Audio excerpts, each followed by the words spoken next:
This podcast is a member of the Place to Be Nation family. Visit us at placetobenation.com, the only place to be in your pop culture world.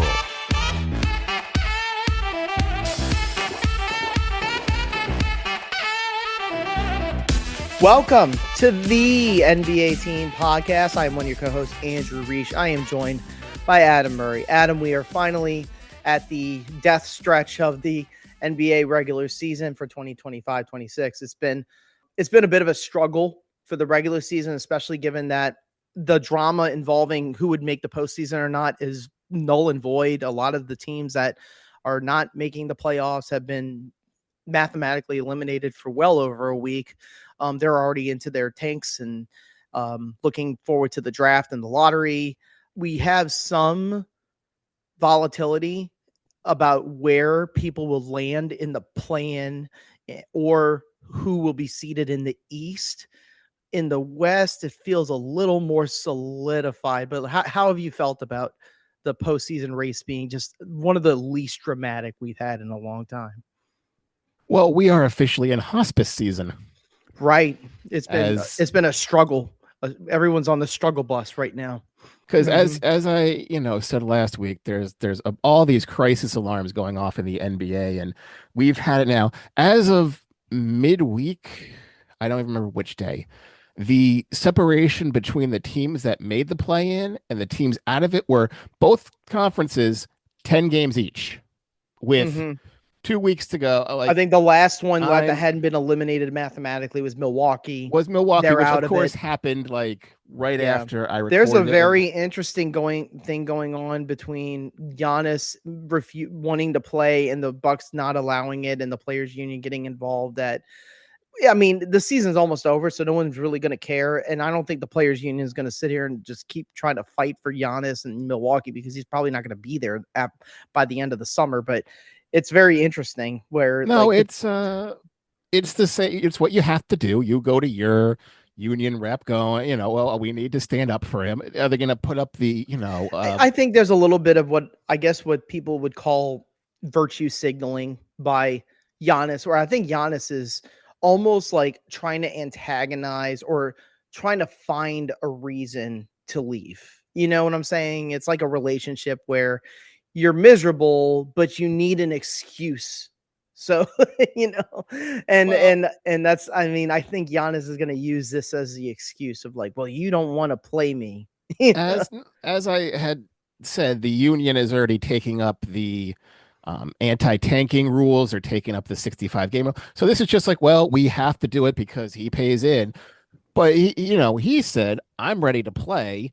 They said, well, you didn't go through the steps. This is the next step for you. You're supposed to do this. And he's, well, I don't need to do that. I can play tomorrow. And it's, well, nope, you didn't hit the checkpoint. So it's a lot of he said, and the end of the day, no one's going to care. I think a divorce is inevitable there between Milwaukee and Giannis. Or is it?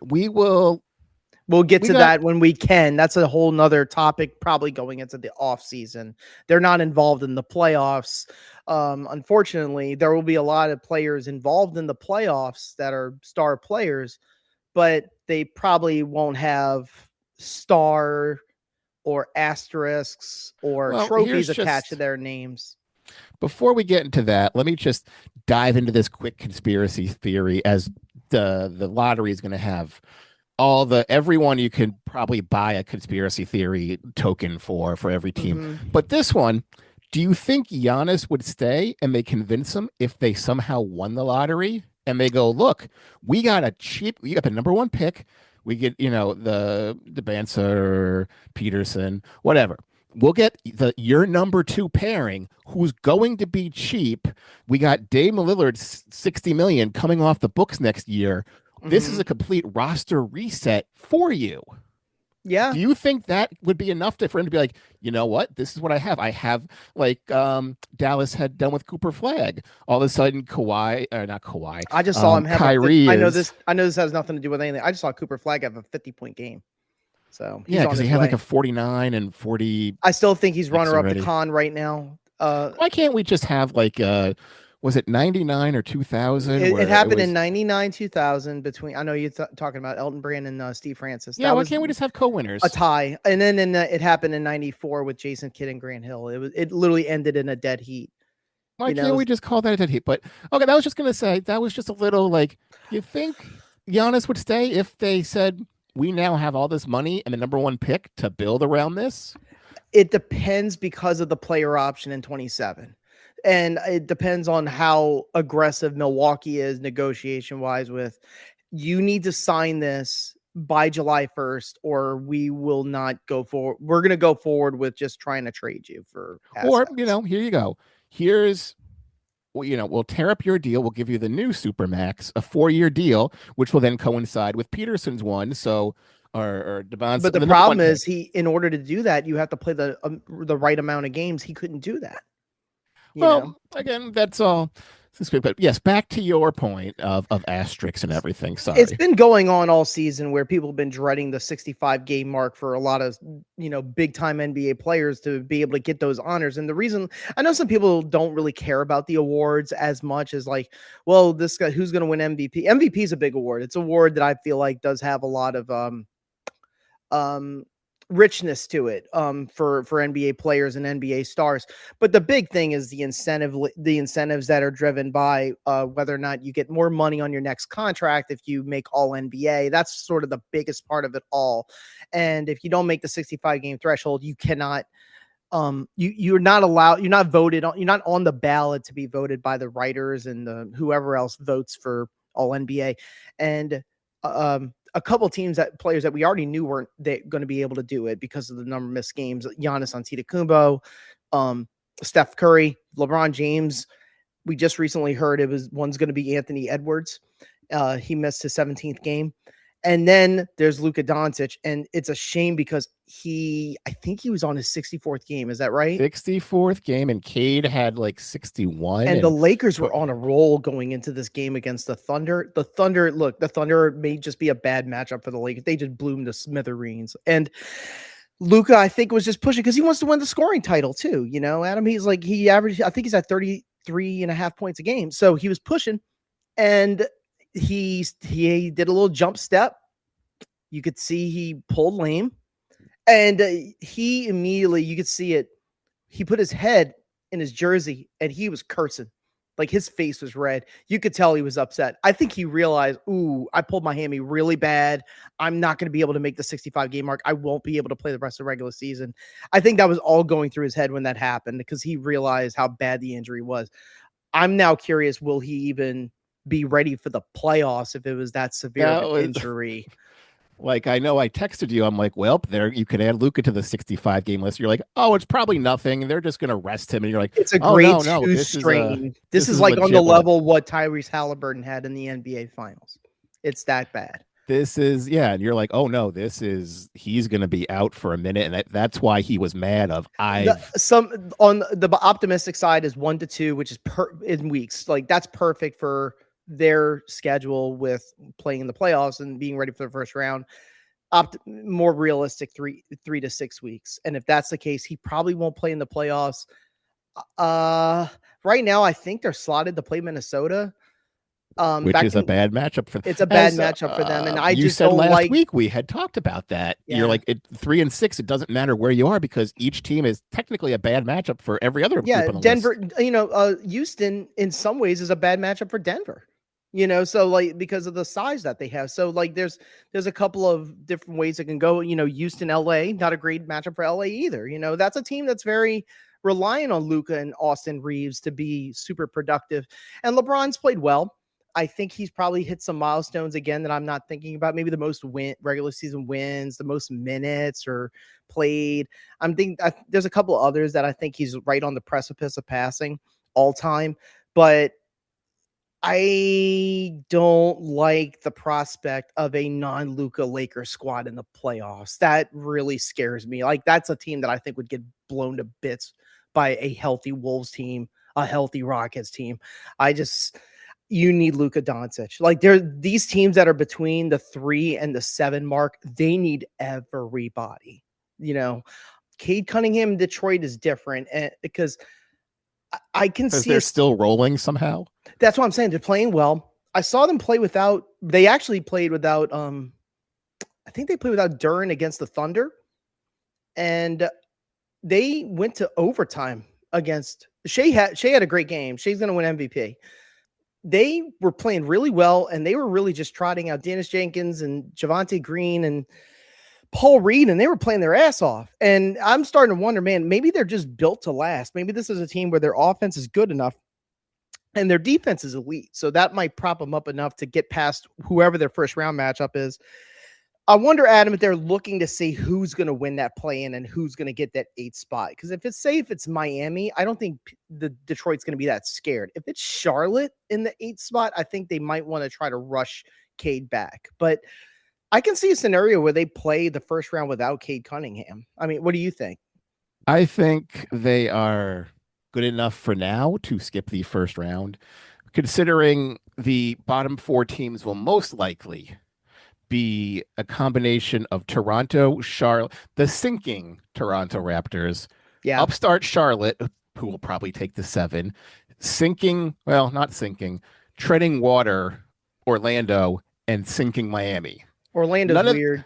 None of those teams, maybe Orlando, if they somehow got everything right, but none of those teams really, I would think, warrant Detroit to be like, oh no, we need to put our panic meter up and we need to get everyone out and running.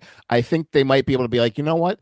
Let's take the first 2 games, take it easy. If we're up 2-0, okay, we'll split out in Orlando. Hopefully we're up 3-1 back home. We don't need him back in game 5.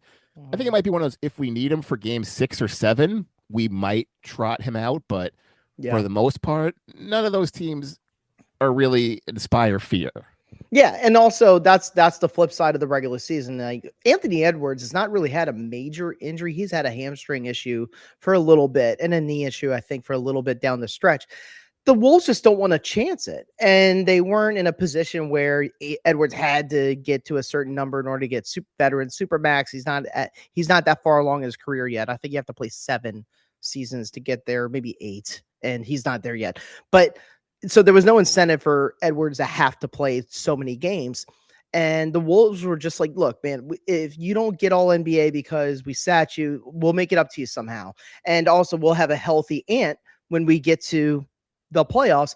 And for Cade, I think he probably could have brought himself back. Some people thought there's some conspiracies out there that that's what happened with Nikola Jokic, that he had a pretty severe knee injury and he brought himself back probably a week or 2 weeks too early, because even though he was not completely in shape, because he didn't want to miss the criteria, the 65 game criteria. But I don't know if that's necessary. I don't know if that's exactly the case for Nicholas. For Cade, it sucks because he probably could have been an MVP candidate if he was eligible. I wonder if there could have been a situation, though, and I'm not saying that they should all revolt as writers. I wonder if you could just do write-in votes. I don't know how, but it's going to be ugly. But all 3, between Luka and Edwards and Cade, we are talking all first and all second NBA teams. There's no, I think that's the floor for both of them is second, all second, because depending upon how it falls with, Jokic, Wemby, SGA, Jaylen Brown will get a few. Jaylen Brown's going to raise up to first team. But these are 2, not guys who've been like, well, could they have been slid on the 14th and 15th guys? No, these were solid. Like they were in one. Luke was probably all first team, and the other 2 were top. The second team is even Jamahl Murray. I think Jamahl Murray is all NBA this year. There's a couple guys where I can make the case where I'm like, you just snuck in because of the ineligible players. Jalen Duren's an example. You can give me another guy where you would think maybe Bam Adebayo, where you're like, if everybody was eligible, I don't think those guys would have made the cut as third team, but I think they're going to make it this time. Anunoby's another guy. See, now let's say he makes it. This is like the NFL having the Pro Bowl. Everybody make the Pro Bowl, and then we had the All-Star game. Well, everybody called out of the All-Star game. So, hey, you're an All-Star now. You're the 17th choice because everyone dropped out. Yeah, or in the Major League Baseball All-Star game, that's different because every team gets a representative. The NBA All-Star game, I mean, the differences are mostly healthy and a lot of, I know they changed up the format But most of the players that were eligible played, except for LeBron. But for the most part, a lot of these guys, in injury management, even for guys that have recently come back, like Jason Tatum. Jason Tatum was the player of the week in the East. He looked great. So I saw he had a game where I want to say he had, I think it was like 28 points and 15 rebounds, something like that. 11 assists. Like he was kind of like, he's slowly getting back to what he is. But it came a lot quicker than I thought. Like some people, when it comes to an injury as serious as that, you would expect them to take like at least a month or two to get to ramp up. For Tatum, maybe it's his age and the fact that he's in the prime of his career, but it only took him like 2 weeks. And now he's sort of back to what he's supposed to be. Yeah, but if you watch the team is different, and it's a different roster. You got to play Garza and Queta. Derek White has to do a lot more on defense. That's a bit of a stretch too, because he's not a big guard, but he's not a big guy. He is now a big. The pond was swimming in harmony, and then all of a sudden the big fish comes back, and everybody has to change their roles again. And they're a 3-point bomb squad still. There's a lot of talk that it's gonna be Joe Mazzulla's Coach of the Year award to lose. I think it's between him and Bickerstaff. If I were the case, if I had to make a case, I'd make the case for Bickerstaff. But I think you're splitting hairs between him and Mazzulla. And then there's some other guys that you could see maybe like they're gonna just take it easy on them when they're in the playoffs. James Harden.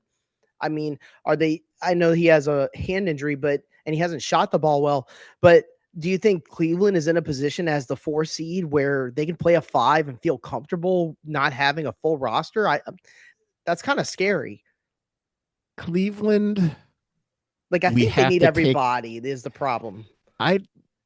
Cleveland, we have to take the small sample because the first half of the season with Garland, and we had said how they're cursed and nothing went right. Now that Harden came in, they're a completely different team. Yeah, exactly. They got hot, and the same way Atlanta got hot. It was like, who knew the specter of Trae Young would free this team once he was jettisoned. Yeah, but Atlanta. I don't know if they're the Lakers were the hottest team before the Luka injury. Now, how they play now that Luka's out and LeBron is going to feel like he's got more possessions, I'm not sure. I'm not as optimistic as some other people might be about that. But Atlanta's probably the hottest team in the league. Like they're the team that's probably playing the best. Jalen Johnson was the player of the month, and rightfully so. The play-in, I think a lot of people just want to see where do the Hornets wind up and where do the Magic wind up, because I think there's a lot of doomsday feeling around Orlando. I'll say this. I'm sure you heard about the 30-1 run when they were in Toronto on last Sunday. They just absolutely laid an egg in the third quarter of that game where they just got blown to bits. And it's not like a 30-1 run is unheard of. It's just that if you're a playoff team and you're playing another playoff team, and you look that bad, there's a lot of people that are just going to start speculate that you quit on your coach. And there had already been a lot of murmurs that the coach and the star player there did not see eye to eye. And that's not going to make anything better. I'll tell you this, though. They just played a recent game, and it was against Dallas. And let me say this. They looked really good except for one guy, and that was Paolo. But I wonder if it was because the Mavericks just decided to double team Paolo and not let him go off. He is he's a great player, incredibly efficient player, but he has shot the ball poorly for the whole. Is he a great player, or is he just this ceiling guy where like there has to be an extra gear for him to be all NBA, an elite player, and he hasn't hit it? And I don't think he's communicating well with the coach. Like, I feel like what the coach is teaching him, he's not wanting to learn it, and he might need a new voice in there. And I'm not trying to blame Jamahl Mosley for everything. I do think Mosley is a flawed coach. I think their offense needed to be better, and he didn't deliver. That's one of the reasons why they're in the position that they're in. I think it's just a glaring obviousness that Paolo and Franz Wagner cannot play. Those two, they don't work together. They take up too much space in the same elbows of the court. Like Paolo does start at the perimeter a lot and then goes to the hole, but most of the time he starts at the elbow, and that's also what Franz likes to do. Franz is, I don't want to say he's 100%, but he's definitely playing a lot better than the first time he tried to come back from the ankle injury. So clearly they're going to try to go forward with everybody. Anthony Black is sort of a question mark. And by the way, the Anthony Black one is not injury load management BS like we're seeing with the superstar. He is legitimately hurt. Another guy is Jared. We didn't even talk about him from Minnesota is Jaden McDaniels. McDaniels has a knee injury. They're not talking about how serious it is, but there's some murmurs that he won't be ready for round one. So if McDaniels doesn't play for Minnesota, that's bad. If Black doesn't play for Orlando, that might knock him out of the play-in. Minnesota, their inconsistency and everything has just sort of, McDaniels could be on the court and he could look terrible, and he could not be on the court and he could look good. And then the same thing would be the vice versa. The exact next week, there's no rhyme or reason for why Minnesota is so Jekyll and Hyde. And that's another coach that sort of, you hear things like, do you think he'll stick around meaning Chris Finch? So, and I'm not saying that Finch has done a poor job. Mosley, I have had my criticism about him in Orlando and how bad the offense is, but I feel like Finch has done a very good job with Minnesota. It's just one of those situations where, is this the furthest? It's almost like Dwayne Casey when he was in Toronto of like, is this the furthest you can go with this? And is this what you're happy with? Like, look, I think Minnesota might just be happy with getting to the conference finals 2 or 3 straight years and getting knocked out. But I don't know what Mark Lowry and Alex Rodriguez think. Like, I'm not sure what their point of view is. Well, their point of view is we're paying a double tax team. And they barely escaped it. Yes. Your window is now closing because you're double tax time. So we need results, or that's it. The team has to be blown up.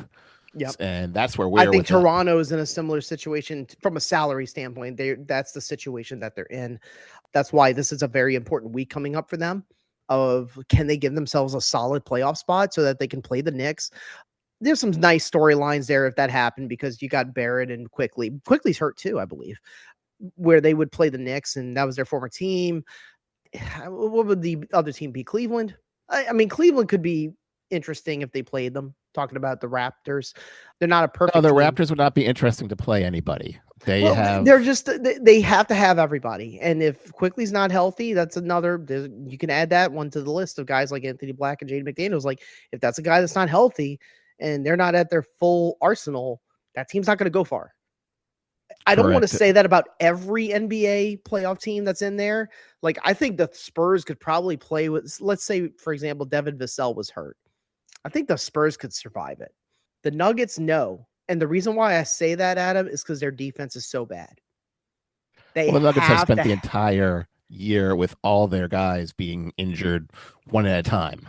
Now, if you have Gordon, Jokic, Murray, Cam Johnson, if you have all those guys, your offense is so good. You could literally beat the Thunder.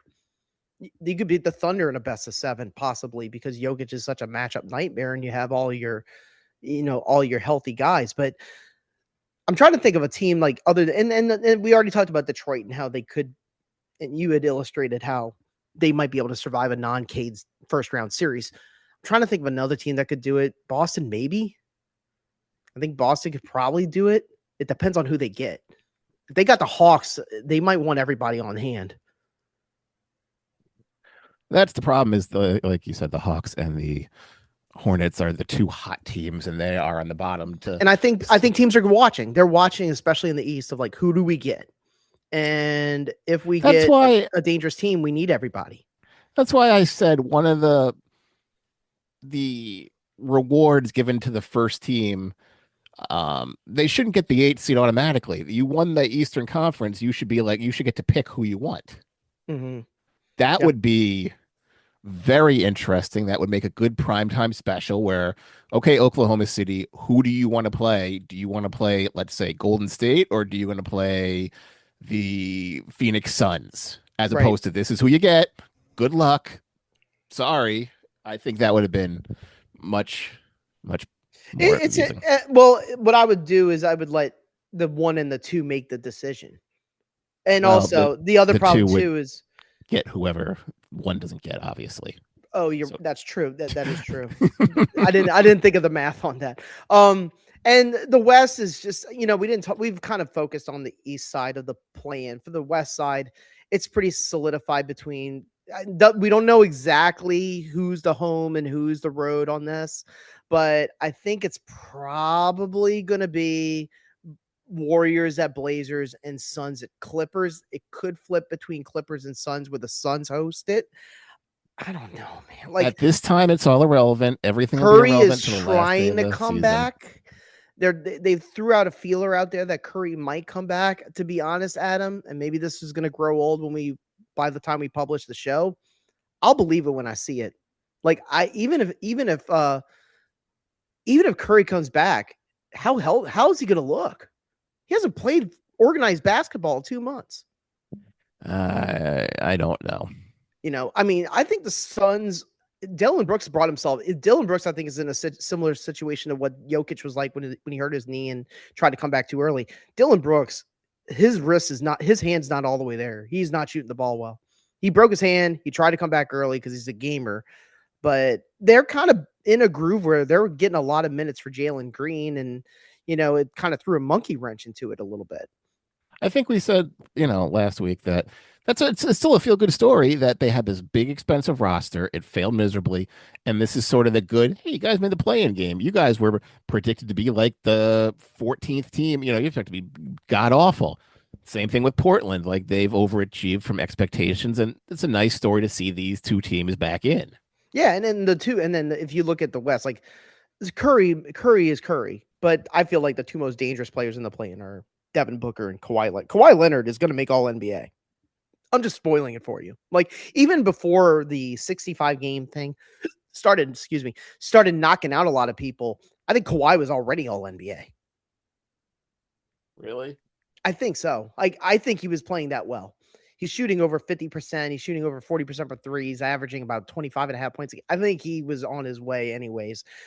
It's and then when it comes to the games like on the lower level, like the basement dwellers, like the Pelicans and the Mavericks and the Kings and the Jazz, like and oh my God, the Bulls are so bad. Like these games are brutal. Like League Pass is just it is destitute. You watch these and you're just like you want to close your eyes and hope it's over. There was a Friday night where they had a record number of blowouts. I think it was a 9-game slate, and 7 of the 9 games, the winning team won by 30 points or more, or something like that.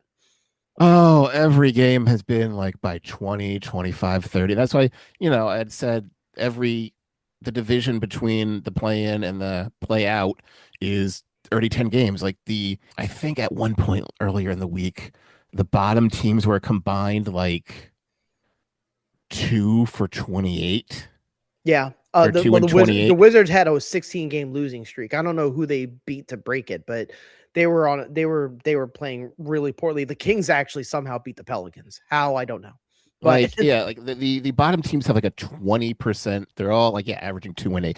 It's embarrassing, and we're not going to go into the just horrible, obvious tankingness and whatnot. But yeah, when you have just the Washington Wizards and you have all their guys mysteriously getting 25 minutes, what minutes restriction do you have on a 20-year-old kid? Like,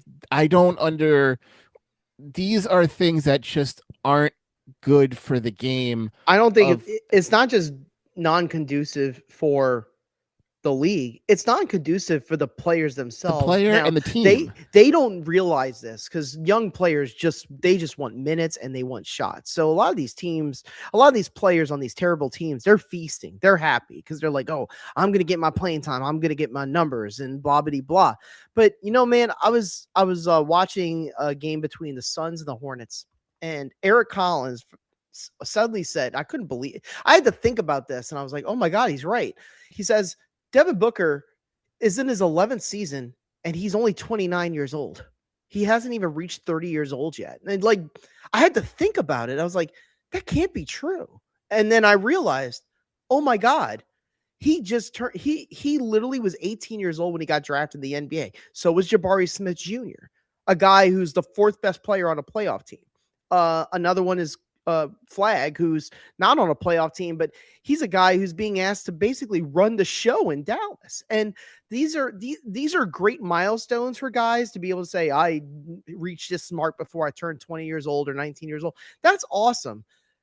But your tires are going to tread by the time you get to year 7, year 8, year 9, like Luka is. And like, I don't think Cunningham is a good example because Cunningham's, I think, only in his 5th or 6th season. But Luka's a great example of this is what happens when you try to start really early into your career and you get the ball immediately and you're given all the possessions, and teams are just going to run you ragged until you get hurt. And you just fall off that cliff real fast. Yeah, and an injury can happen at any point. I'm not trying to blame the Lakers. Like, I'm not going to sit here and say JJ Redick should have played the Luka in the second half of a blowout. I don't think that was the problem. Jason Tatum tore his Achilles on the biggest play of the game in the playoffs last year. Like, what are you going to say about that? What are you going to say? Jason Tatum should have been in the game? If they get that made basket, they win the game. Like, it just sometimes injuries, they just happen. Tyrese Halliburton was in the first 5 minutes of the game. And you can't always predict those things. You just have to leave it to chance. I think these teams, these organizations, they've just made the calculated risk of we would rather take the chance of an injury in the playoffs versus the regular season, And if the regular season is terrible because of it, so be it. I think Adam Silver hates that answer. He has a lot of networks he needs to please. And he doesn't want people to be told, yeah, your regular season nationally televised matchup is going to be missing their top stars. But that's the reality of the situation. We're having a lot of guys who just cannot make the 65 game threshold. It's just, I'm not saying it's an impossibility. I just think that it is a callback to an era that is long, long gone, where players and management and the teams and doctors are just like, we do not want to run this guy ragged before we get to the playoffs.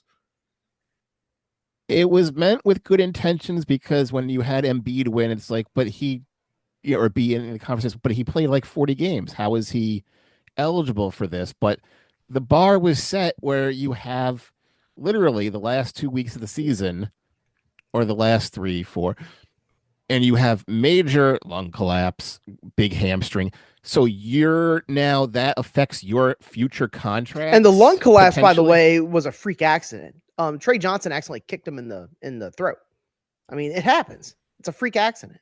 And this is now going to cost you potential future money because of it. Like, it's dumb. Adam Silver has not been. He's had a very bad. This has been the worst season he's had as the commissioner of the NBA. I think the people dragging him in the mud on social media about like how anybody who would take his place would be so much better. I don't know about that. I feel like Adam has been fairly progressive, and I don't mean that in the political sense. I mean that more in the looking forward to trying to make the league more entertaining sense. I do think Adam has had the best intentions in mind, like you had said, of making the game and overall and the playoffs more entertaining in terms of the gambling crisis, the tanking, anti-tanking stuff that has been floated out there, which, by the way, we don't have time to sit here and talk about it on this episode. The ideas that they floated out there for reform, none of them are good. Yeah, none of them work. I think I briefly mentioned some of them, and I mean, they're just trying to throw things at the wall. There's only 2 bazookas you could throw at it that work: flattening the odds and relegation. Those are the only 2 you can do. You either relegate the picks that you get, where you can't go any higher than a certain number, or you put the team in the G League. I mean, and that's not going to happen.